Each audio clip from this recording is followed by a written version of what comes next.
Does God the Father have a gender? Is he literally a male? No, God actually made gender. He's not conforming to some system of the universe where he's learning about gender from the laws of the universe. He made gender. You can thank God for literally So is creating God gender. literally a father? He is a father in the sense that he made me, according to Acts 17, where the offspring. Can I answer that? It's really cool. Yeah. In Acts 17, Paul quotes from pagan poetry and says, "We are the offspring of God." And to support that, he says, "In him we live and move and have our being." So in the sense that I owe to God my own very existence, I am a child of God. And elsewhere in the New Testament, we are adopted by the Father through faith in Jesus Christ, permanently sealed to him, put in his house, even though we were unworthy. And so, yeah, he becomes my father. I have 2 adopted daughters. I'm literally their father. I'm literally their father. I don't need to give them DNA for them to be my daughters. Well, by a lot, okay, we'll get into that.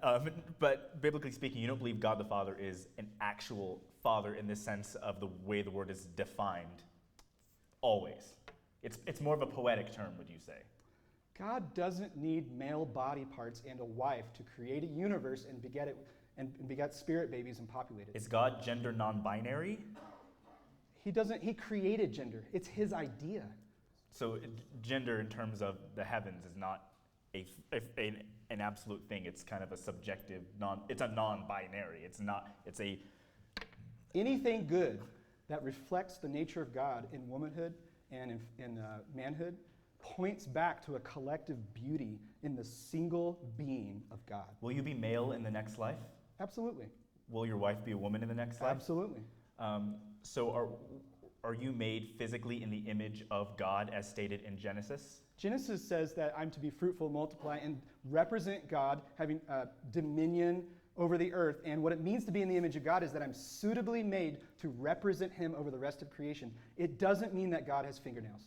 But does it mean that you were made in the image and likeness of God? Because those are physical attributes, likeness and image. It's not physical attributes. A really good example. A really great example here is Colossians 1:15. Jesus is the image of the invisible God. You can be an image of something that is invisible. When Adam made Seth after his manner and likeness, the father to son ratio, are the biblical writers quoting Adam making Seth not literally or physically, but more poetically? So what you have to do is you have to take Genesis 1, you have to take other Genesis texts about being made in someone's image, and come up with a thread that's common. I think that good thread definition would be the embodied representation of another. Will you be attracted to women in the next life?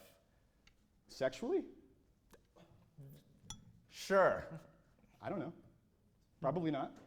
Procreation's done. The number of the elect has been gathered, and the mandate, the creation mandate to be fruitful and multiply, has at that point been completed because Jesus has subdued all things under himself. So is Jesus still a man in the next life? Absolutely. He has a permanent human nature. God is genderless, without gender. Is God genderless or without gender? He literally created gender, so he's prior to gender. As people who will not have sexual attraction in the next life, will we all be asexual in heaven? That's defined as not sexually attracted to anything. This reminds me of a C.S. Lewis quote where a child is told that sex on earth is one of the greatest pleasures there is. And so he says, "Oh, you must eat chocolate while you're doing it."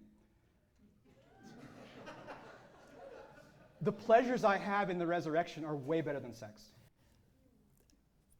I don't want to go down this hill. I'm a virgin on stage. I'd rather not talk about that. But and Jesus approves of a celibate single path to the kingdom of God, so you're in luck. Well, by the way my dating life is going, I'm happy about that. As people who do follow and look to Jesus Christ, even those who may not be Latter-day Saints, is it sinful or wrong for them to believe that they will still be married in the next life and that their love will transcend this life? It is totally wrong because it goes against the words of Jesus in Matthew 22. It goes against the words of Paul in 1 Corinthians 7. And like Jesus says, you don't know the power of God and you don't know the scriptures. And the point he's making is You have a low view of the power of God in the resurrection to transform human institutions and human experience to something that's so better. It's like this. It's like high school.